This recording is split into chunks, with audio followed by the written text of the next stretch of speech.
Well, boys, it's the next day, and before we end this video, I want to do one more install, and this one's actually going to be a little tricky because I've never done this before. But what I really want to do is actually install my fuel cell. This is the fuel cell I'm going to be running in the Civic. It's a 10-gallon fuel cell. The problem with this fuel cell is the fact that this trunk is not flat whatsoever, so these crevices actually make it sit in an awkward position, and we have to fit it on here. So another thing I noticed is this bracket on the Civic actually gets in the way because the fuel cell sits right on top of it. So we're going to be removing this so it doesn't get in the way. Once we remove it, we're going to lay it back in here, and then we're going to buy spacers, put the spacers on top of the fuel cell, drill through the car, and bolt it on. So that's what I'm going to do. So let's figure out if I have a tool to remove this, because I don't know if I have anything to remove that, but it definitely has to go because the fuel cell needs to be as flat as possible. Well, boys, the camera just died, so I was working off camera just because I don't want to sit here all day and wait for the GoPro to charge, and I got a lot done. So the first thing, I'm going to walk you through this because there's no good tutorials on how to put a fuel cell on a Civic.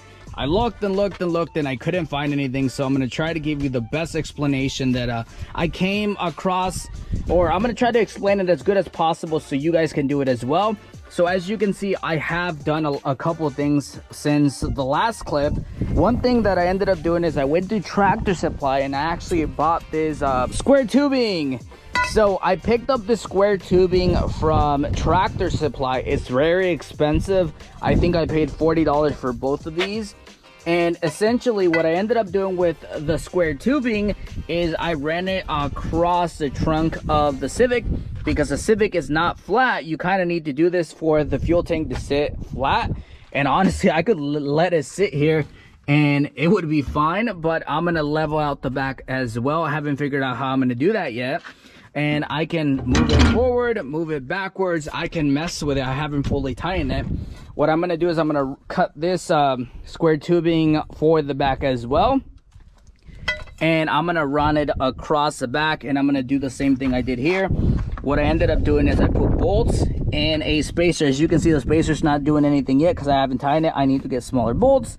Once I tighten it, the spacer will hold it up. So I ended up actually getting so lucky. Turns out that the back tabs actually align properly. Like, if we go back here, you can see this thing already aligns perfectly to this, and we can move it a little bit right there.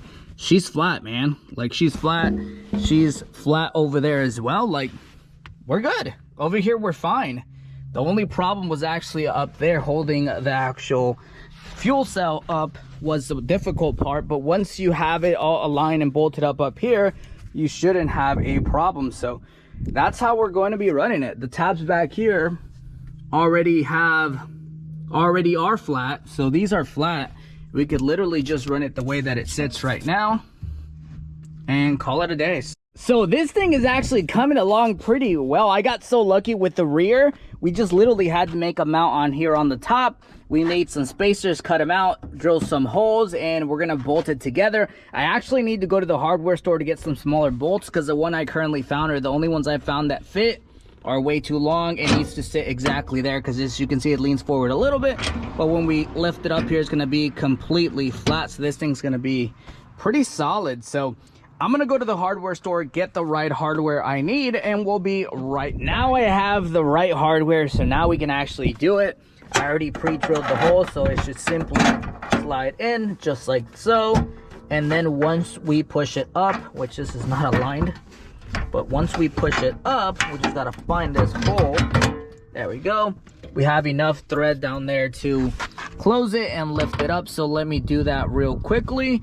So we have a washer, a lock washer, and the nut itself, because I don't want anything moving or being tossed around. So yeah, so far she's looking good. Well, boys, we finally have the fuel cell installed. Let me quickly just go over what I did. That way you guys can kind of copy and do what I just did, because this took me a lot of research to do and a lot of videos to watch. There's not a lot of good tutorials that explain exactly what to do, but what I ended up doing is I went and bought some square tubing, like I said before. I found these circular tubes I turned into spacers just lying around. I cut them, turned them into spacers, as you can see here. because if you don't do that, then it's gonna end up hitting the bungs you need for the actual return, or the feed, sorry. So once you do that, I ended up drilling holes over here at the end of the square tubings, dropping a bolt through it and a nut through the bottom of the actual car. You don't have to do anything over here because it aligns properly. This thing is actually really even. It's not crooked whatsoever. It's laying perfectly flat. Well, boys, I'm finally done. I actually went and I painted the bar red. I think it looks so much nicer. I did get a little bit of overspray in some areas, but it doesn't matter. The trunk is red anyway. Currently, I have two things stopping me from running my all-wheel drive Civic. The first one being is fuel. To go all-wheel drive, and I'll show you guys in a second, you actually need to run a fuel cell because the differential actually takes the spot of the fuel tank, or where it used to sit. So we have a differential there now. That means we need to run a fuel cell to get the car running. So we open the hatch of the vehicle. We have the fuel cell. I actually did a lot of this off camera because I literally have no idea how to do this. And I don't want to lie to you guys and say I know how to do this. I just was doing it, doing research. And I hope you guys can hear this because it's so windy right now. The way I installed the fuel cell is by getting some square tubing, drilling the actual body of the car, running bolts down the actual tubing. I got some spacers. I actually made these myself. The back actually sits flat. As you can see, this one was perfect. We only needed to lift the front.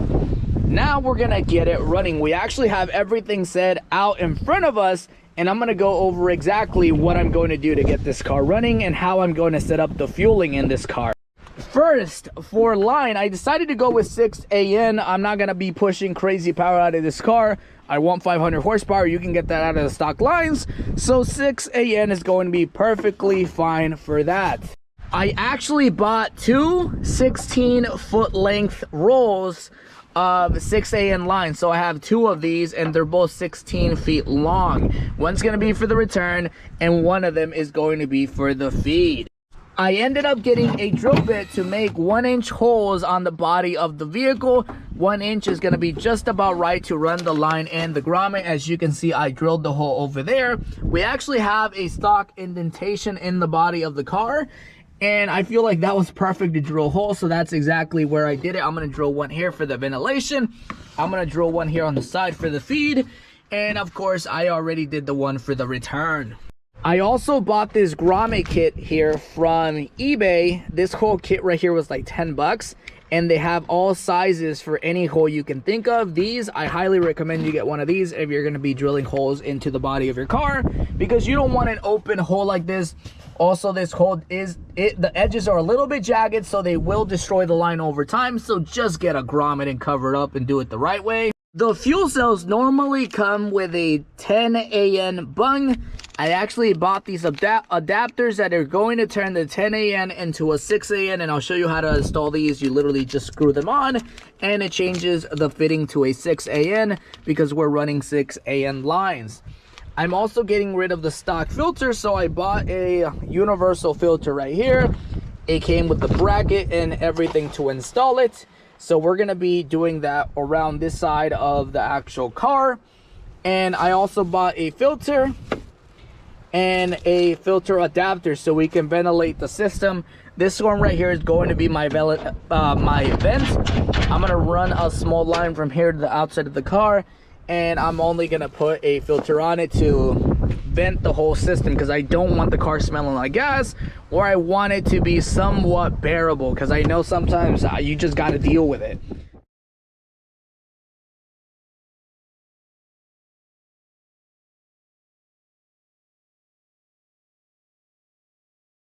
Well, boys, I'm officially done with the return. I'm actually going to show you how I've routed it. I'm going to go underneath the car and show you exactly how I did it. It was actually kind of easy. The return is officially done. All we're going to do is cut the line somewhere here, put a fitting on it, put it together, and it should be good to go. The return will officially be done. Next, we're going to do the feed, and then we're going to do the ventilation. So let's go underneath the car and let me show you how I put everything together. Surprisingly, underneath the car, I did not have to drill any holes into my chassis. As you can see, I followed the stock line location. I zip tied it on the metal lines that are not going anywhere because they're screwed to the actual body of the car. they're zip tied, and on the back they're not zip tied. I actually use the existing brackets. First off, we have this bracket right here. I simply used one of those little connection holders for the lines on this stock mount right here. Did not have to drill anything. Same for this one. I literally just loosened the bracket, put my bracket underneath it and tighten it, and as you can see, that looks OEM. So now what we're going to do, by the way, I'm going to leave the links to all this stuff on the actual description of the video. But as you can see, this is a 10N fitting. We're running a 6AN line, so this is not going to work. In order to make it work, I actually ordered these adapters. It makes a 10AN into a 6AN. So this is going to simply screw on into here just like so. And now it's officially a 6AN. And I'm going to leave all this stuff in the description box so you guys can purchase it as well. But yeah, now we replace this fitting with that. Now we can plug it together. So now let's look at my fittings and see exactly what we're going to run. I have 90s, I have straights, I have pretty much anything I can think of. I think I'm going to do a 90 here, cut the line, and then just put it together. Let's see. Let me work with it and then I'll show you. Oh boys, you missed a little bit. The camera died, but I ended up lifting the other side of the Civic. We're officially done, fully done with the return. As you can see, we put our adapter, by the way, so if you guys don't know, these fuel cells normally come with 10AN fittings, which if you want to run a lot of power is fine. The problem with the Civic is I don't plan on running crazy power. I want anywhere from 400 to 600 horsepower, which is a lot for a Civic, but not enough to be running 10AN, you know, lines. That's only for people running up to like 900, 1,000, and so on. So you can buy these fittings right here off eBay. I'm going to leave all the links in the description box. What these fittings do, and I already explained it. It simply adapts the 10AN into a 6AN like so. So we did that over here. We made our fitting. We cut our line. I'm just hoping this isn't loose. I think it's fine. First time ever doing lines. Hopefully that doesn't leak. If so, then we're going to have to buy another 16-foot line because I cut it really short. I wanted it to be just about perfect. This I made this one as well. So I made this line and it has a little bit of slack. I didn't want it too tight, so that's perfectly fine there. And it runs all the way underneath the car. I already showed you guys how I adapted that to the bottom of the vehicle. And we are officially done. So this thing, it seems like it's on. So we're just gonna hope that thing is on and it's not going anywhere. We actually have the fuel pump right here. This is a fuel pump I went with. It's just a generic one, nothing crazy. This should be sufficient enough for what I want my power level. It's actually kind of hefty. This particular fuel pump actually came with all the fittings and everything you could possibly need to get it to work. As you can see, it even comes with a bracket. The fuel filter, another generic, nothing crazy. Here's the brand. We're going to leave everything in the description box. Comes with all the fittings and as well as the clamps. So we're going to have to clamp these underneath the vehicle. So I need to find a spot so where I can run both of these. And yeah, let's just take them all underneath, see where they fit, and see if we can install all of these bracketries, which is it's going to be a pain, but we can get it to work. So I'm going to go underneath here and then I'll talk about the game plan. Well boys, I kind of figured out where I'm going to be mounting the fuel pump. This fuel pump is a very generic fuel pump from eBay. Just so you guys know, in case you have no idea, this generic pump actually does not have an arrow, so you don't know exactly where the fuel is going to come out of. Normally where the terminals are at, this is going to be facing to the fuel rail, so this is going to sit like this, which is very weird. It's an eBay one, so that means the lettering is going to be backwards. We tested it. The fuel's going to come out of here, so at least I know. I tested it earlier. I just didn't record it. I actually drilled some holes on the bottom of my floor of my Civic as well for that pump. So I'm just going to show you exactly where I'm going to be running it. I'm going to be running just a generic 10 mil bolt and spacer to hold it together, but we just need to make it a tad bit bigger. So let's go underneath the car and start drilling away. So as you can see, we're underneath the car. I already pre-drilled the holes. We're just gonna make them a tad bit bigger. Here's one. That should be big enough. Next one. Okay. Now let's see if the hardware will fit. Yes, it will. So this exactly is where my hardware is going to mount. So I'm gonna drop the bolt-in spacer through the bottom like so, and then we'll just put a nut and call it a day. And just like that, boys and girls, the fuel pump is officially on. This thing is super sturdy, not gonna go anything. By the way, the only thing loose is the fitting. The actual pump itself is really tightly in place. I literally just drilled 2 holes, ran the bolt through the bottom, and yeah, you won't be able to see them either because it's right underneath the seats. Now we just need to run the hoses. This is probably the worst feeling of them all. I have to drill a big hole into my car. Man, this sucks.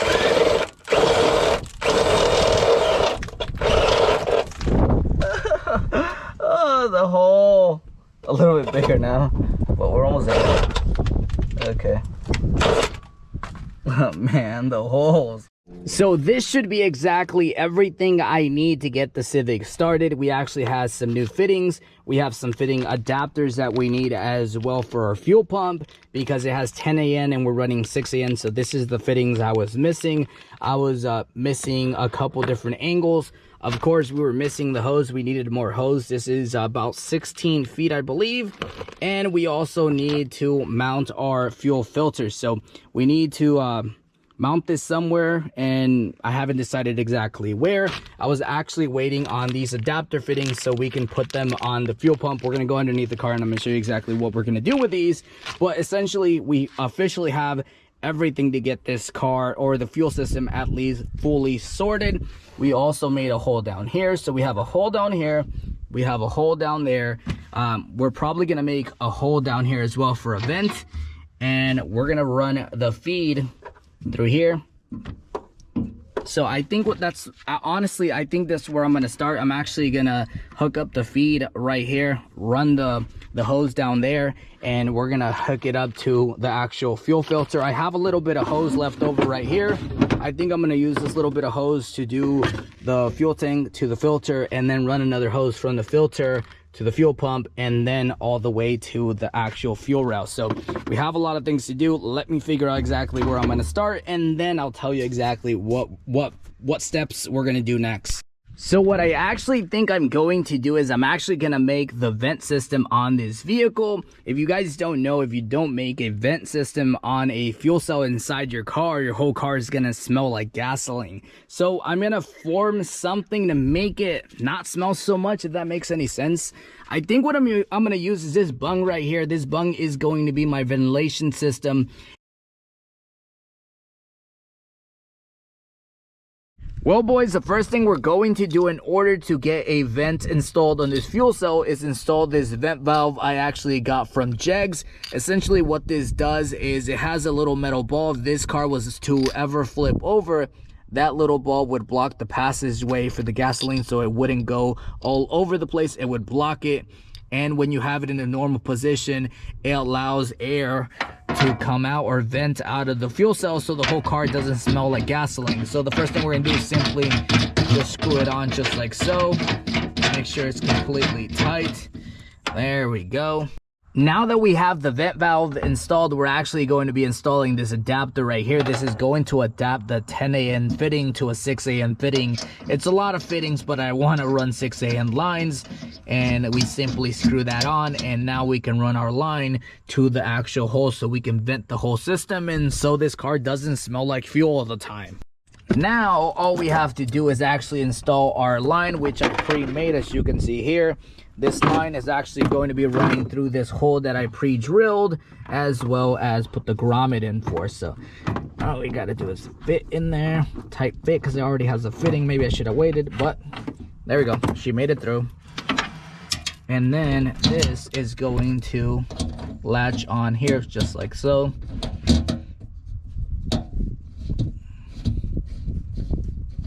Man, this actually looks pretty professional. Check that out. I'm actually kind of happy of how this is coming along. So after running the line underneath the hole that I drilled, which is this one right here, what I ended up doing is I actually used a stock hole right here that is holding the actual brake lines. I put my little hose, I would say a little hose holder thing on that bolt hole, and we have the filter just chilling right there away from everything. Nothing's gonna get in the way, nothing's gonna hurt it. So perfect position to have my vents. Now this thing is no longer gonna smell like gas. Well, boys, it's time we finish the Civic. We're actually at the very finish line with starting this car once more. The last piece is actually to install the fuel pump harness. I did pretty much everything. Like, I did a lot off camera because I wanted to finish this car, and just filming makes it take a lot longer. But we're finally at the final stretch. And the last thing we need to do is actually install this fuel pump harness right here. This one's actually from Zozo Motors. And the cool thing about this specific harness is the fact that it comes with a diagram. So it tells you what goes to the battery, what goes to the ground, what goes to the relay, and what goes to the, for example, the signal to the 12-volt trigger switch signal and everything. So they provide everything. They even provide the relay itself. This one says Zozo Motors. And the harness is labeled. This one, for example, says positive battery terminal. And we should be able to get my car running today. We have the fuel pump underneath the vehicle, so let me show you real quick. Underneath the vehicle, we're actually running an inline pump, and all we have to do is wire it in. A common question that I see all the time is, why don't I run the stock wiring? Well, the reason I don't run the stock wiring is because these fuel pumps tend to pull a lot of power, so they need their own power source, which is going to be the battery. In this case, is not going to be wired into everything else because I don't want to burn any more cable. So let me clip these off, look at all the wires, and then we'll just start wiring this fuel pump. So after watching a couple videos, I actually decided we're going to be rocking the fuse, or the relay, sorry, underneath this speaker. There's a lot of empty room and it's going to be hidden, and I can easily drag the cables through this grommet here without being too visible. So let's remove this battery and I'll kind of show you where I'm going to be placing it. So, and just like that, she's installed. This already had a pre-drilled hole. We put a bolt and nut through it, and she looks pretty good. So now what I'm going to do is I'm actually going to run the cables down, which is going to be a hassle in itself. Hopefully I can get them through here, right here, pull them out, and then just drive them or move them where they need to be. So here's the rest of the wiring. We need to connect it, and all these wires need to go to their own place. One of them needs to go all the way to the engine. One of them needs to, sorry, the battery. One of them needs to be to the switch. One is ground, and the other's to the fuel pump. So the only one that's going to go underneath the car is the orange ones, or the other ones are going to run all the way forward. So let me install it and run the wires properly. All right, so I got the wire. As you can see, we have it running through here, and we have the wire here. Annabelle, push that in there too, that little, there we go. Got it? Yeah, let me pull it up. Ooh, ooh, we got it. All right, so now we connect it where it belongs, and then just route the wires where they need to be routed. Well, boys, I'm inside the car, and we're almost done with actually getting my fuel system done. The next thing we need to do is, we're inside of the back of the vehicle. You need to find the trigger switch. The trigger switch is what's going to get the fuel pump firing on and working.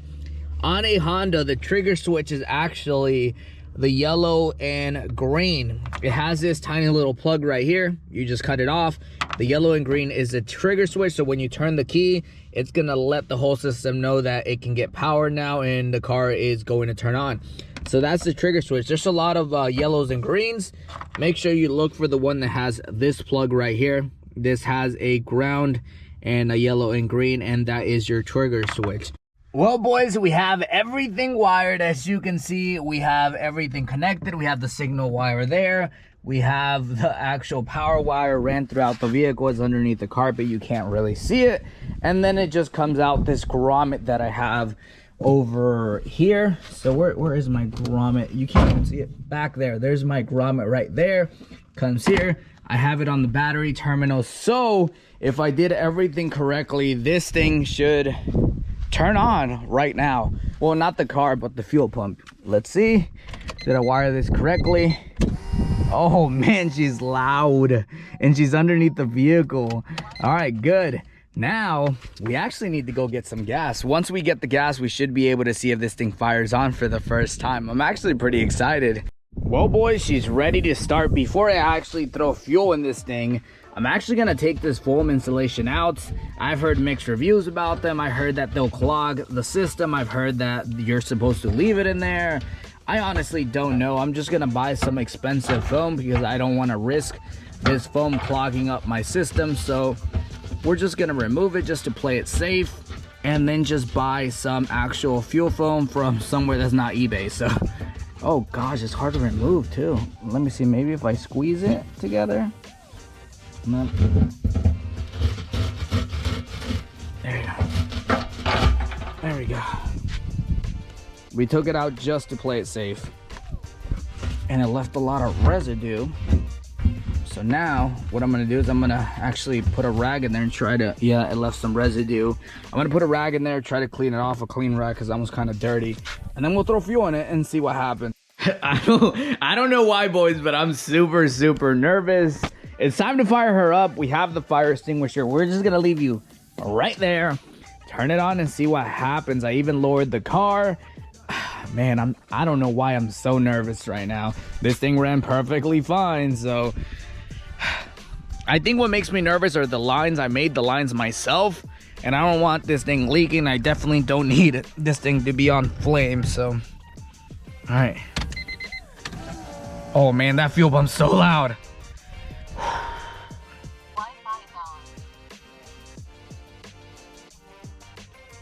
What is that sound? Because it's just my fuel tank. So what I actually think I'm going to do is I'm actually going to make the vent system on this vehicle. If you guys don't know, if you don't make a vent system on a fuel cell inside your car, your whole car is going to smell like gasoline. So I'm going to form something to make it not smell so much, if that makes any sense. I think what I'm going to use is this bung right here. This bung is going to be my ventilation system. And the first thing I'm going to do is I'm actually going to change it from a 10 AN to a 6 AN with this adapter right here. I want to run 6 AN line for the whole fuel cell. I don't want crazy power. The vent should be sufficient enough to release all the fumes and gases in this fuel tank. So we're going to change it with this adapter. This is a 10 AN to a 6 AN adapter. And this is simply going to go on top just like so. And now we can actually run a line from here to here. So I think next thing we're gonna do is actually drill a hole so we can run a line outside the vehicle. Oh my gosh! Oh man, she ran so easily. Yo, she's even running really nicely. I just don't like the sound of the fuel pump. It's so loud. I don't think I want to hear that 24/7. It's so loud, but she runs. She runs. Let me check for leaks and then I'll get back to you guys. Holy shit, I'm so happy. I'm so happy. No leaks here. Oh, I got nervous. No leaks there. No leaks here. No leaks here. Wait, is that leaking? Oh no, I got nervous. No, it just feels cold. Okay. No leak in there. The bottom is what scares me because I made these lines. But no leaking anywhere. Oh no, it is leaking a tiny bit right here, look. Yep, we got a tiny leak. That fitting is leaking a tiny bit. So we need to tighten that rear fitting. From what I can see, that's the only place leaking. Let's see. No leaking there. No leaking here. No leaking here. And no leaking here. We're good.